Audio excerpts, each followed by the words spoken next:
पुरुषोत्तम मास महात्म 10वां अध्याय। ऋषि कहले कि हे सुंदरी, अब से तीसरा माह जो है सो पुरुषोत्तम आएगा। यानी कि घटना जब घटा था उसके 2 महीना के बाद तीसरा महीना जो था वो पुरुषोत्तम मास ही आने वाला था। इसीलिए उसकी चर्चा कर दिए, जो कि यह काफ़ी सरल आसान है और अच्छा फल देने वाला है। इसीलिए दुर्वासा मुनि सब व्रतों में योग्य इसके लिए यही समझे और उसको बतलाए। उसमें स्नान करने से मनुष्य सब दोषों से छूट जाता है। इसके तुल्य कार्तिक आदि कोई भी महीना नहीं है। सब मास पक्ष और भी जो पर्व हैं पुरुषोत्तम मास के 16वें कला के बराबर भी नहीं है। पुरुषोत्तम मास के महात्म को यदि 16 भाग में बांट दिया जाए तो उसका एक भाग जो होगा ना उसका भी बराबरी अन्य महीना का महात्म नहीं है। 12,000 वर्ष गंगा में स्नान करने से जो फल की प्राप्ति होती है वह एक दिन भी यदि पुरुषोत्तम मास में कोई उत्तम नदी में स्नान कर ले या कुंड में तालाब में तो सब प्राप्त हो जाता है। जब बृहस्पति सिंह राशि में आते हैं और गोदावरी गंगा में स्नान करने का जो फल होता है वह फल पुरुषोत्तम माह में एक दिन भी स्नान कर लेने से मिल जाता है। यह श्री कृष्ण का प्रिय महीना है।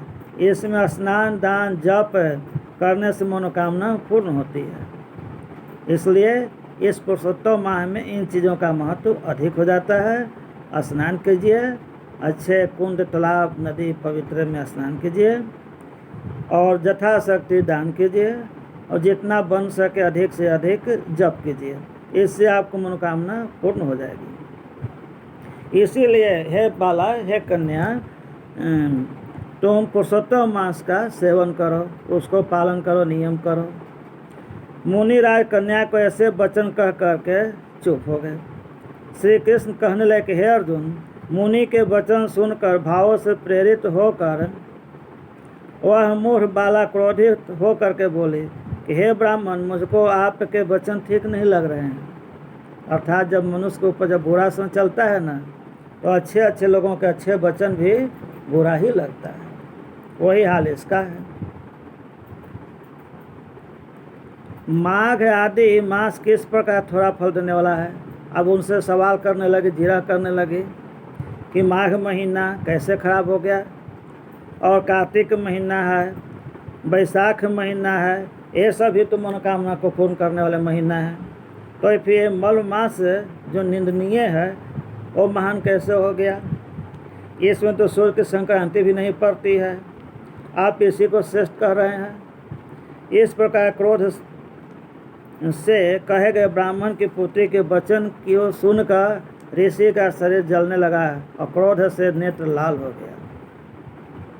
ऐसा देखा गया है कि जब कोई दुखिया हो, उसका बुरा समय चल रहा हो और आप उसे अच्छी बात बतलाएंगे तो आपसे उल्टा वाद विवाद करके आपको ही पराजित कर देगा और आपके बात को गलत साबित कर देगा। तो आप गलत नहीं हैं, बल्कि उसके चलने वाला समय जो है सो गलत है, इसी का परिणाम। तो ऐसे तो ऋषि दुर्वासा श्राप देने में मशहूर हैं, परंतु क्या करें, नहीं दे सके। परंतु फिर भी मित्र की कन्या को श्राप नहीं दिया और सोचने लगे कि यह कन्या मूर्ख है। उनकी मित्र की बेटी थी, अर्थात उनके लिए बेटी समान थी। सोचते हैं कि यह मूर्ख है, अपने हित अनहित को नहीं समझती है। पुरुषोत्तम माह का महत्व जो बड़े बड़े ज्ञानी भी नहीं जानते हैं तो एक कम ज्ञान वाली मूर्ख बच्ची क्या समझेगी। और यह बिना पिता के है कन्या, दुखी है, दुख के अग्नि में जल रही है। मेरे अत्यंत उग्र श्राप को कैसे सहन करेगी। कहें कि इसको हम श्राप नहीं दे सकते हैं क्योंकि वह मेरी बेटी समान है और काफ़ी छोटी बच्ची है, यह मेरे श्राप को बर्दाश्त करने योग्य नहीं है, भस्म हो जाएगी। ऐसे उत्पन्न हुए क्रोध को दूर करते हुए स्वस्थ होकर व्याकुल कन्या से कहने कि तू दुखी और नादान है, बुद्धिहीन है, इसीलिए तेरे पर मेरा कुछ भी क्रोध नहीं है। जैसा तेरे निर्भाग्य मन में हो वैसा ही कर, और भी जो कुछ कहने वाला है सो सुन। कहेंगे तुम्हारा किस्मत तो ही दुर्भाग्य बाकी है, इसलिए तुमको अच्छी बात ठीक नहीं लगेगी और तुमको साथ जो आगे खराब होने वाला है उसको भी सुन लो। तूने जो पुरुषोत्तम माह का अनादर किया है, इसका फल जन्म में या अगले जन्म में अवश्य होगा। यानी इस जन्म में तुमको दुर्भाग्य होगा, बुरा समय चलेगा, और यदि इस जन्म में नहीं हुआ तो यह पाप अगले जन्म तुमको अवश्य मिलेगा। हम तो श्राप नहीं दे सकते हैं, लेकिन उचित बात बतला दी है कि तू जो पुरुषोत्तम माह का अनादर किया है, इसका परिणाम खराब होने वाला है। क्योंकि तेरे पिता मेरा मित्र थे, इसीलिए मैं तुझको श्राप नहीं देता हूँ। तो बालक है, अभी छोटी है, अपने शुभ अशुभ की पहचान तुम्हें नहीं है, फिर भी मैं तुझको तेरे कल्याण की बात करता हूँ कि तेरा कल्याण हो, मैं यही आशीर्वाद देता हूँ। और अब हम चले अपना नारायण की सेवा करने। श्री कृष्ण कहने लगे कि ऐसा कह कर के वह महाक्रोधी तपस्वी मुनि वहाँ से चले गए, और उसी क्षण वह कन्या पुरुषोत्तम के प्रभाव से कांतिहीन हो गई। वो जो अपराध की ना, इससे उसका पुण्य का क्षय हो गया और उसके शरीर का जो तेज था सो समाप्त हो गया। और अपने मन में विचार करने लगे कि तत्काल फल देने वाली पार्वती पति शिव शंकर का आराधना करूँगी। अब मन में सोचती है कि आशुतोष महादेव जो हैं वही सबसे अच्छे हैं, हम उन्हीं की पूजा आराधना करेंगे और उसी से मेरा सारा दुख दूर होगा।